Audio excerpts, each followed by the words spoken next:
Hello, welcome back to the next installment. The post office found one of my packages, so I got the 7-pin in. I cleaned them up. They had wires on them because they were just pulls, which is why they were cheaper, because somebody didn't spend a half an hour on each one getting all the gunk out of there. And the 6A7 fits, which is sitting over here. Everything lines up on the chassis with all the holes, so that's good. These are also nice. They're Amphenol connectors, so they're pretty good quality. I know it won't match too much, but I'm always leery of the wafer ones because they break easy, and whatever this one is here, this isn't super soft. I don't know if you can see how easily it bends. I went and looked back at the pictures. I don't know if I mentioned this. And when I looked back at the under chassis pictures and blew them up, if I had looked really close, I would have seen this. This here was already torn. So all I had, when I was desoldering it, just unwrapping the wires, what pulled it off. Because I was thinking I pulled too hard, but I've done several of these where I've unwrapped wires on most of them, cleaning them up, and I've never pulled one off before, so that was new. Back to the coil now that it's right side up. This is pin 1, 2, 3, 4, 5. Let's see if I can zoom in a little bit there. Do that again. 1, 2, 3, 4, 5. So this is where it's wired a little bit not to the schematic. So pin 1 goes to a 70. Pin 1, where did it go? Goes to a 70 ohm resistor only in the 39.7, and then 110 picofarad, and then to grid 1 of the 6A7. That is this one. The resistor is tucked behind here where you can't see it. It connects here. From here it connects to a condenser you can't see. And goes here to grid.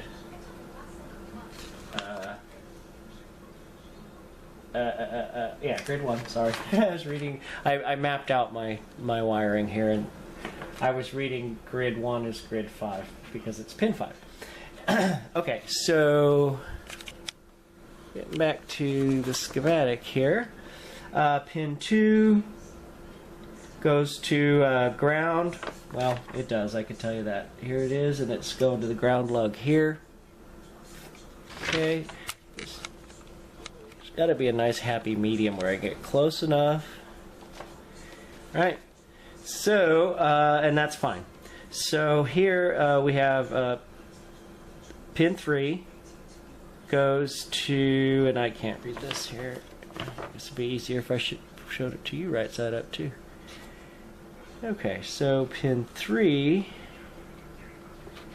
goes to grid 2. You can follow that. And pin 3 goes to grid 2, which is pin 4 on the 6A7. So here's where it gets kind of kludgy after this. So pin 4, since this is a 39.7, should follow this dotted line over and connect up to the primary on the second IF. So this is pin 4, as you can't see it right now. Here's pin 4, and this is the one where the wire is missing. Now, the primary here is on the second IF. It's just out of the view of the camera. I think I checked before I sat here explaining it. Okay, so this is one of the primaries here. Connects up here. Assuming that's the primary, it's the 20. Anyhow. And then it connects up to what is now the cloth yellow wire and comes up, and it's attached to pin 5. I realize I did replace the wire, but the one that was there previously was attached there, and this was disconnected. Okay, so pin 5 should be pin 4 should be connected to primary there, like I said. Now pin 5, which is a tap over here, and when you ohm it out, it comes out to like 0.12 or 0.2 ohms. So that's the one that should be connected here. So I am going to leave it for now because I don't know why he did it, because I got to make sure this works. It may not, and then I'll certainly switch that. But anyway, that's where it's wired up wrong. So, there. See, I told you I knew what I meant. Okay, so what else do I need to do? Well, now that I got these wires in, I'm definitely going to have to go for at least replacing this one and this one here, because this goes between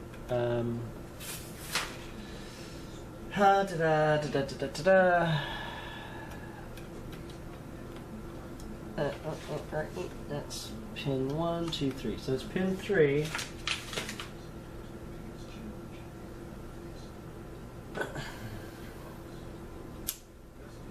Okay. Oh, here we go. Here's pin 2. All right. So this one goes into the first IF. Yeah, first IF. Okay. So this wire.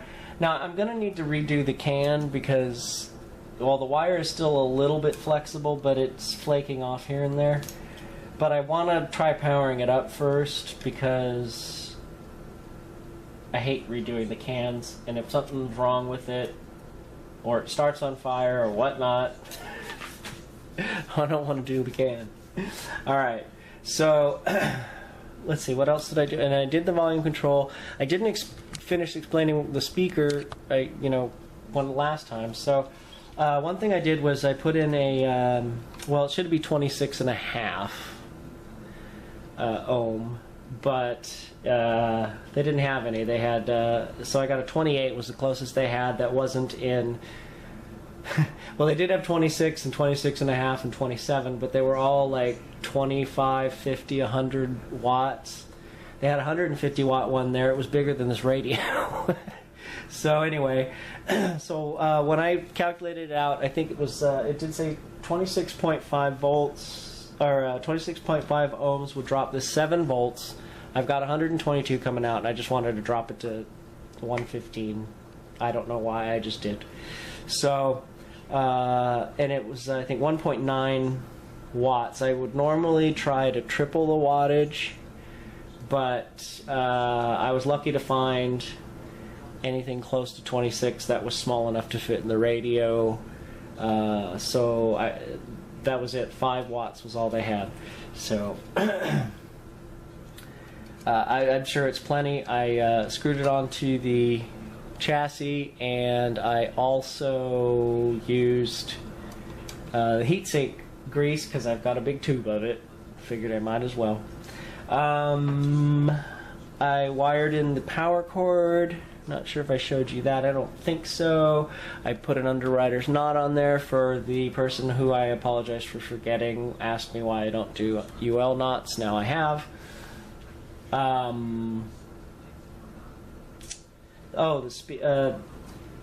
I was waiting, I did some polishing. So check out the chassis now. Look at that shine. Yeah, so I'm happy that it came out like that. I did have to kind of avoid the areas with the numbers on them and avoid the patent sticker, which is not in very good condition anyway, because when I soaked this, I accidentally rubbed on this when I shouldn't have. Anyway, another quick thing I was going to point out.